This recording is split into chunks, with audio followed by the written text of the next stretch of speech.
Welcome back to another episode of the Rep Reports. We're going to talk about a person called BluePotionCo. Never talked about this person on this channel. It's an art thief who is now false flagging people. We're going to talk about a little bit about why I said no to the Onision show and more as the Rep reports. If you're unfamiliar, BluePotionCo is this person right here, and her name is... I'm probably not going to say it, as it seems to be that she's striking down videos.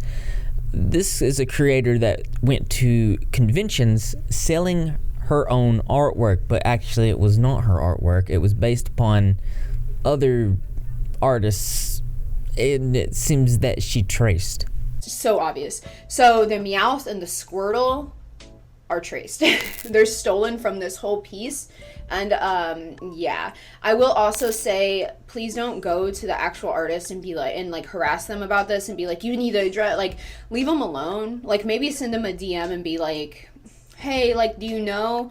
Like, maybe that would be the best option, but I don't want these people to be, like, utterly harassed and stressed out about this, because I'm sure they already have been in the past. But the Meowth and the Squirtle are definitely traced. The Clefairy, the Cleffa, I think it's actually a Cleffa. The Cleffa is traced as well. Bless the people that made this. Thank you.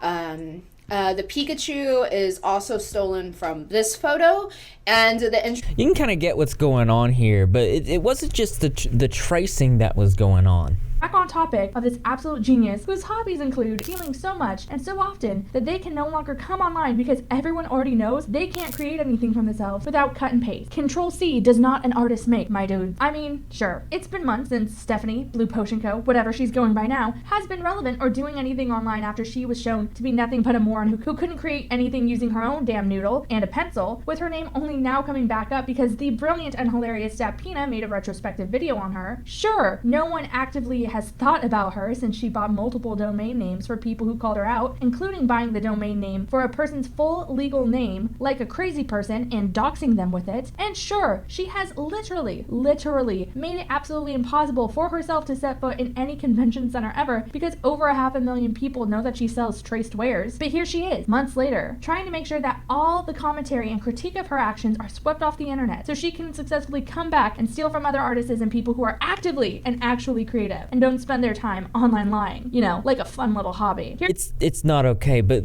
putting the tracing aside for a second, it seems that there's being a taken of advantage of YouTube, which means that this person is... YouTube's pretty short-staffed right now. They've switched... There's a lot of bot stuff going on, and if somebody were to abuse the flagging system, say on videos that pointed or brought to the light things that they were doing that were, you know, not okay, and they flagged like a privacy, those bots are going to take note of that, and they're going to take that video down. And so this is where I come in and say to you and raise awareness about this situation. We have a person who is actively abusing YouTube's system with false flags in hopes that you will all be just as equally as upset about this as I am when other creators' livelihoods are, you know, damaged because of this. It's a creepshowart tweeted saying, YouTube took down one of my BluePotionCo videos. Jesus.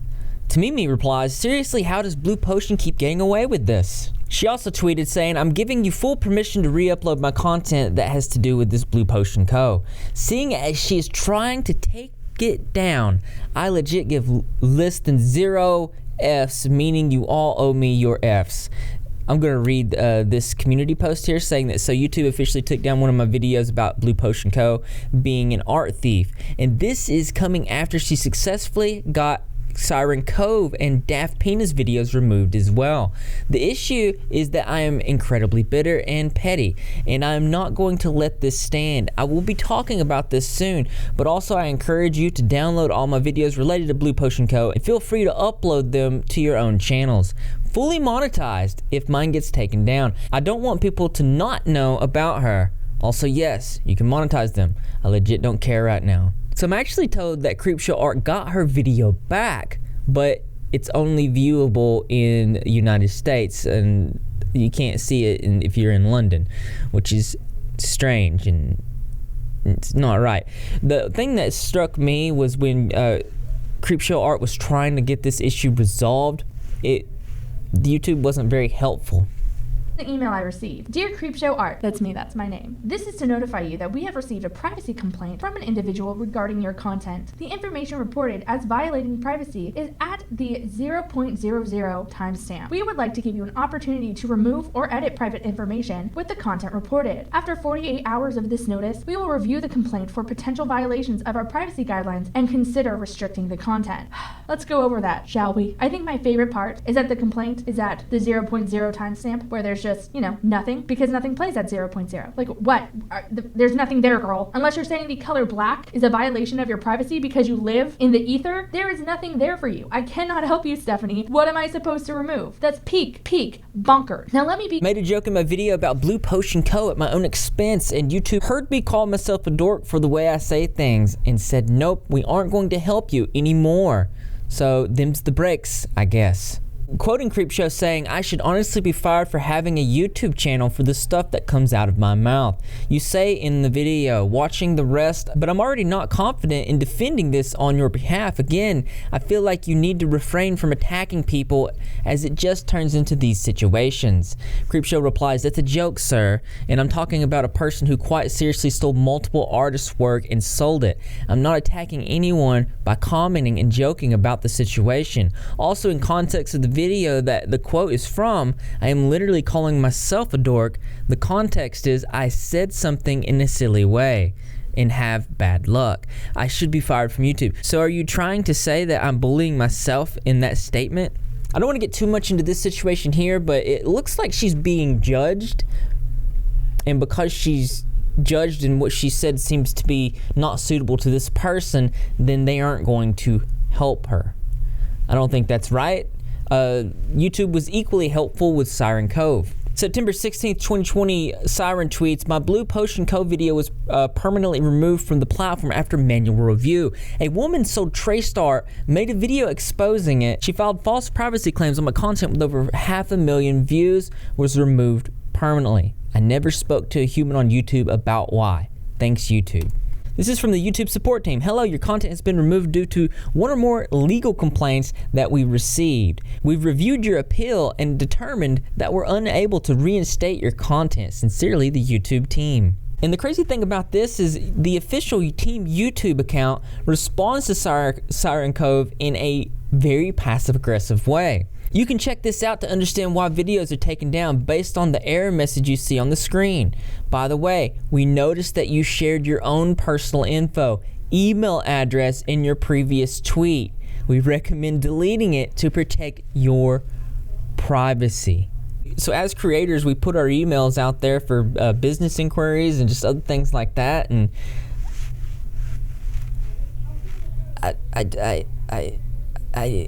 I don't get it, but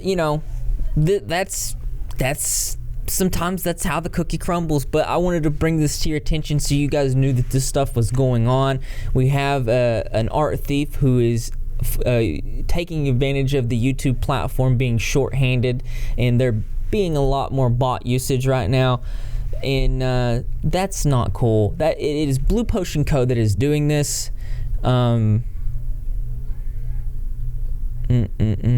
Also, in the news, I wanted to get my feelings out there about how I feel about the Onision show. Now, if you guys know, I did a whole video talking about that situation. I'll put it in the description below. But after I made this video critiquing the origin story of the Onision show, the show producer and some other recruiters reached out to me to try to recruit me for the show. Now, the way and the angle that they approached me with made me want to consider it, because they wanted me to do what I was already doing, critiquing the situation. But there were so many levels involved in this. I just didn't know if I could trust the situation. I wasn't the only creator that they reached out to, and some of the other creators that they reached out to were, well, they had not good reputations, and it wasn't just YouTubers, it was other people in general with not good reputations, which made me also feel like, maybe I should, have a second thought about even considering this thing. So I did what no one else did. I asked them straightforward, said, if I'm even going to consider this, then I'm going to come out publicly and I'm going to talk about this. They did not want me to do that, and I had to convince them to do that, and then they finally let me talk about it publicly, and I did. On September 20th, I said they asked me to be on the Onision show to talk about how YouTube deals with people like him, how commentary works, and Chris Hansen's presence on the platform, basically what I'm already doing. I'm told in writing they will not use survivor stories without consent. Thoughts. Now, I did a whole vote, and it was leaning towards yes, but it was very obviously close. I said final results very split with a lean towards yes, but after careful consideration and talking with you and other creators, I decided to decline the Onision documentary because I believe in full transparency, and the show was born off the back of survivors in a manipulative way. Now, I don't necessarily think or believe that if another creator was to go on this show, they're a terrible, terrible person. I think that there is a small chance that this could be good to have someone on the channel, on that show, to represent the space and to let everybody know exactly what's going on. I decided I didn't want to do that because I didn't trust in this situation, and the reason is because of this. My decision to decline was ultimately due to how the show was born, that being dishonesty. They wanted me to come on to talk about that dishonesty. What if they were being dishonest? YouTuber Repzion, his words on this situation really impacted me to go with the big decline on this. This is what he had to say. Asked by a lot of you, am I going to be on the Onision documentary? The answer is no. They reached out to me over a month ago. They gave me information about what it's going to be about. It's going to actually, allegedly going to be about YouTube and like the YouTube sphere and why they haven't kicked Onision off. And apparently Onision's going to be on the documentary now. Some other people that I know is going to be on it, and that's fine. You got to do what you got to do. If that's what you want to do, by all means, I don't care. It's not about views for me. It's not about money. It's not about fame.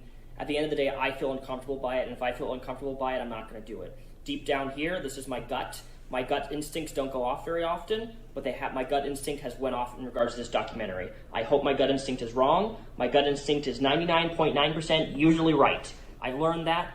Doesn't happen very often down here. The gut doesn't go off, but it's going off, and I don't feel comfortable by it because I've been told conflicting information about people's stories. I don't want to be on a documentary where they're taking somebody's trauma and pain and blasting that on national television. That's against the survivor's consent. That's really important to me. When I made my Onision Files video, that was one of the biggest things of that video that I tried to do, and I did do it. I reached out to every single girl that was involved, and I made sure that they consented to what I was showing in the video, talking about in the video in terms of abuse. And I think that when you're trying to pressure people, and I even took stuff out that was requested of me because they weren't comfortable with it. That's how you should do it. And I hope that the documentary company Blackfin does that, but I don't know. I don't trust a film company. I'm sorry. I just don't trust film companies to really respect people's pain and trauma because, they want to get as many views as possible. I get it. I understand it. It's not necessarily bad, but if you're going to hurt people and blast people's trauma on television, then I don't support that and it doesn't make me feel comfortable. So that's why. So the people that I was talking to after I did decline, the one of them hit me with a passive aggressive response, said I played them when I was openly honest about from the whole process. It's like, I'm probably not going to do this. I'm leaning towards no. And when I finally said no, they were like, oh, you played us. That's not really the level of professionalism that you want to hear from someone that's representing a film company. And the other person, they didn't even reply back to me. Let me check my email real quick. Nope, they never did. That's just, and I mean, it's when you're staying on top of it that much and you're being nice to my face, and then all of a sudden when I don't give you the answer that you want, you just 86 me and you just act like I never mattered in the first place. not a good reaction to that either. But that's just my piece on it. I'm probably going to talk more about it when the show actually does come out, because I have a lot more stuff that I didn't talk about. So you want to stay tuned. Also, in the news, I wanted to give you guys an update on the Cuties stuff. It looks like the Parents TV Council has called for an official investigation of the Netflix Cuties show. And I went down this little bit of rabbit hole, and I don't know if you guys have noticed, but for some reason, a lot of showrunners are coming out with shows that are not very cool. Since September 9th premiere on Netflix, the controversial French film Cuties has made the streaming service the target of social media critics, congressional representatives, and prominent legal experts. Now the debate is being escalated to the White House. The Parents Television Council is calling on President Donald Trump and the Justice Department to investigate Netflix, not only for its choice of stream Cuties, but also what they allege is a pattern of behavior in sexualizing children in its content. And it gives a list of other shows, and I did watch one of these shows and I thought, wow, this is kind of bizarre, and you're gonna know what I'm talking about. Cuties isn't Netflix's only show exploiting children. Parents Television Council warns Congress. And then they talk about a scene from a movie on Netflix called Desire that depicts that's not good. And then it talks about the comedy series Big Mouth, which centers on children who are going through puberty, and episodes include a full close-up of a not good. And you know, when I saw these things, I know a lot of you guys have saw Big Mouth, and it's a funny, clever show, but there's these certain parts where you know that these are young characters, and you're just thinking, oh my god, that's really weird. And it always freaked me out, some of the messages that was coming across through there. And it talks about another series called Education that focuses on the lives of high school children. Not good. And then another one, Netflix movie called Baby, that centers on glamorizing teen that. So I would say that there definitely is a pattern of behavior, and I've talked about how they're more than likely going to investigate into this stuff. It's not good, and it's not just Netflix. There was another thing I tweeted. I retweeted from Ready to Glare, Romance. It's talking about this show called A Teacher, and it's a trailer here. And what it is like, this is a high school teacher who is where the student falls in love, and they have like this romance, and it's pretty wild how I recommend watching the trailer, but I couldn't believe it. And this is on FX that's coming out, but I said, why all these show creators trying to glorify that word right there? Ready to Glare tweets saying, Romance, he's in high school, her student. There's an implication that gets in legal trouble if there's a relationship, but it's called romance. I'm curious to see how this actually is when it's released. I hope it doesn't glorify and it's actually representative of the reality. I do agree with that, and I just don't understand, why are they doing these types of shows? I want to hear your opinions on this in the comment section below, because as interesting as this is, there's always something that's more interesting to me. That's right, you guessed it. I want to know what you think, so why don't you go ahead and leave your creative and interesting responses in the comment box below. Thumbs up for those likes. As always, brothers and sisters, I will see you in the next video. So, that was a pretty good Rep Reports video. I do want to thank my patrons. We're currently at like 130 patrons. I want to try to get to 150 patrons by the end of the year. So if you're interested and you feel like that's something for you, the link is in the description. So just yesterday, if you were a part of this RFC Among Us tournament, where we played the game Among Us with a lot of creators that you are familiar with, it was super, super fun, so I want to thank everybody that was there. We're currently on the way to 1,000 followers, and as soon as we get to the 1,000 follower mark, we're going to do a cooking stream. And we're just generally going to do different kinds of streams like that, where I get to hang out with the audience and stuff. So if you like community games and you like IRL streams and stuff like that, we are trying to get to affiliate so we can do other cool things. The link to this will be in the description below, and I appreciate that. Just a bunch of really cool stuff happening. And that's just another way to show that you're repping. If you're not repping, you're great. And how you do that, go to subscribe, notifications, turn on, be in the comment section of every single video, because I'm going to be there. Greg the cat's going to be there, and the rest of the wrestle community as well. And I expect to see you there too, because this channel loves you.